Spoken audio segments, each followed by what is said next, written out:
शरीर से पुण्य करना और आत्मा से पुण्य करना, इन दोनों में अंतर।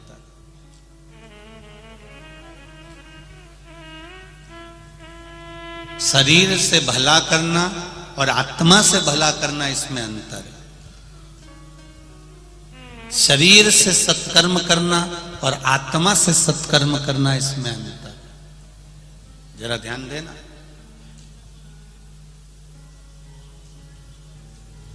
यहां इतनी सारी माताएं बैठी हैं, मेरी जीजियां बैठी हैं, मेरी बहनें बैठी हैं।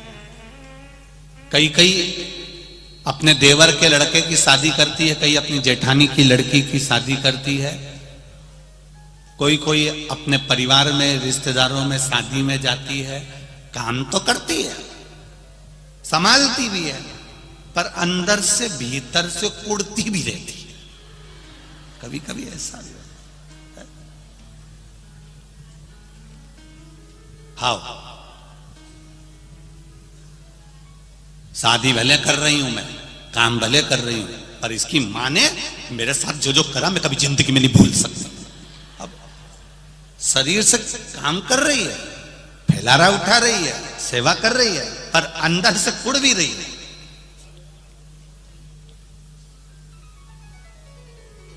अब शरीर से जो किया सबको अच्छा लगा। हमारी चाची ने हमारी शादी में बहुत काम किया, हमारी मामी ने हमारी शादी में बहुत काम किया, हमारी मासी आई थी, उन्हें हमारी शादी में बहुत काम किया, मेरी बुआ आई थी, उसने मेरे यहाँ शादी में बहुत काम किया, मेरे भाई की लड़की आई, उन्हें हमारे यहाँ शादी में बहुत काम किया। पर अंदर से कौन देखे कि कुड़ कितना रही है? ये तो बाहर से दिखा कि काम बहुत किया।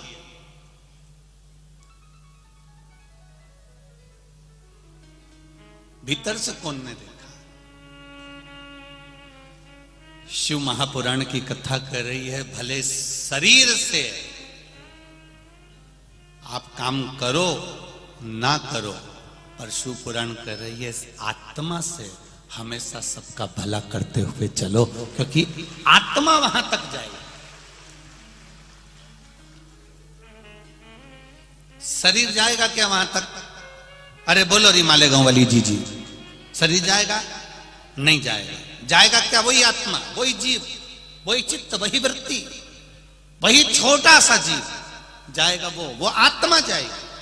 अब शरीर से तो तुमने अच्छा काम करा, पर मन से अच्छा काम नहीं कर पाए, आत्मा से अच्छा काम नहीं कर पाए, इस हृदय से तुम सत्कर्म नहीं कर पाए, तो फिर काहे का तुम्हारा काम किया तुमने?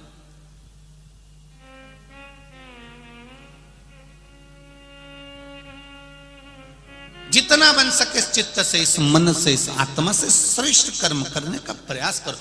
शरीर यहीं रह जाना है, आत्मा चली जाना है, चित्त चला जाना। कितना सुंदर शिव महापुराण की शुरुआत हो रही है, पुण्य शिव महापुराण। कितना सुंदर संवाद कहा गया। देवराज नाम का ब्राह्मण,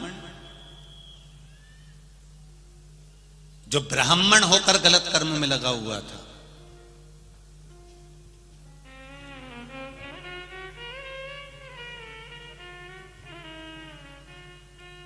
शिव महापुराण की शुरुआत देखिए। देवराज नाम का ब्राह्मण जो ब्राह्मण होकर गलत कर्म में लगा हुआ है, शरीर गलत जगह पर लगा।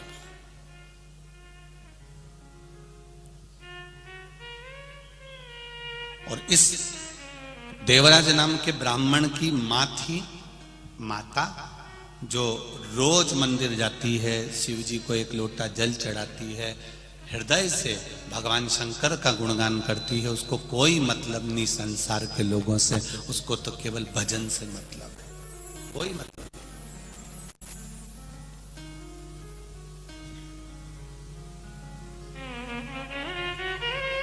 परिवार का, घर का, अगर एक व्यक्ति भी शंकर भगवान को जल चढ़ा रहा है, शिव जी के मंदिर जा रहा है, शंकर भगवान पर एक लोटा जल चढ़ा रहा है, तो निश्चित है एक लोटा जल का जो पुण्य मिलेगा वो पूरे परिवार को तार देगा, ये निश्चित है। एक लोटा जल, सारी समस्या का हल,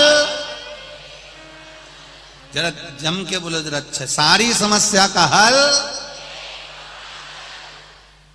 कौन सा युग चल रहा है? जम के बोलो जरा, शिव युग चल रहा है। कल युग तो लोग भूल गए है।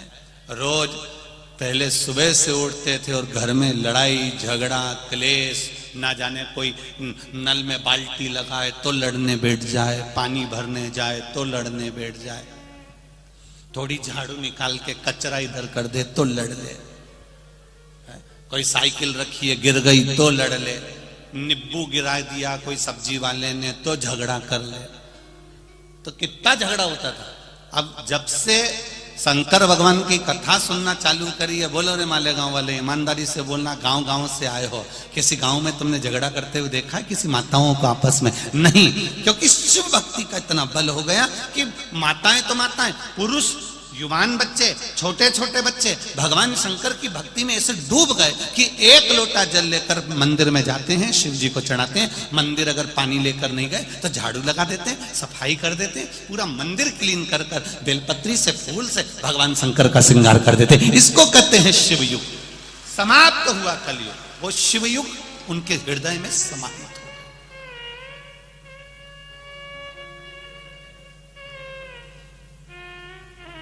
और पूरे संसार को सुधारने के लिए सबसे मूल है, हम सुधरेंगे युग सुधरेगा।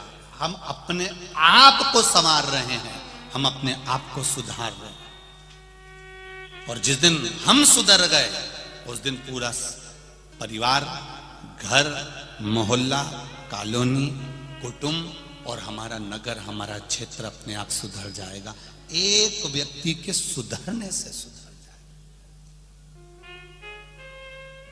हम सुधारें, अपने आप को सुधारें। पर हम थोड़ा उल्टे चलते हैं। सास बहू को सुधारना चाहती है पर खुद नहीं सुधरना चाहती। बहू सास से आस लगा के बैठी है कि मेरी मम्मी के पास खूब है, मेरी सास के पास खूब है, उनके पास में एक से बढ़कर एक साड़ी, उनके पास में एक से बढ़कर एक रकम। बहू सास से आस लगा के बैठी है, मेरी सास के पास खूब है, सास मुझे देगी।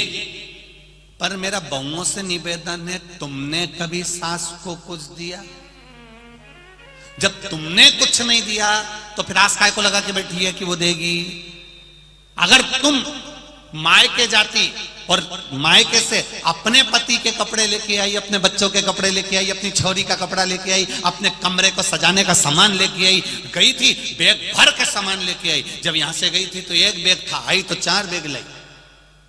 और जब इतना सामान तू अपने घर के लिए लेकर आई तो एक सामान अपनी सास के लिए लेकर आती, और सास के लिए लेकर आती तो सास भी तो कहती कि मेरी बहू जब जब जाती है तो मेरे लिए कुछ लाती है, तो वो भी तुझे कुछ दे देती। पर हमने केवल लेना जाना है, देना जाना कहां।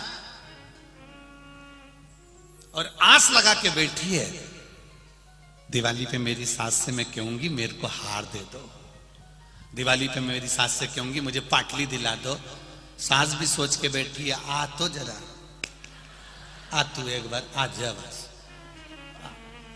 कभी एक शब्द मुंह से नहीं बोले, मीठा नहीं बोले, कभी प्रेम के वाक्य नहीं बोले, प्रेम के शब्द नहीं बोले। और क्या क्या चेन दे दो, अंगूठी दे दो, हार दे दो, तो वो भी इंतजार कर रही, तू बोल बस। तूने एक शब्द बोला और उन्हें फिर नीचे से लेके ऊपर तक उखाड़ दिया, फिर उखाड़,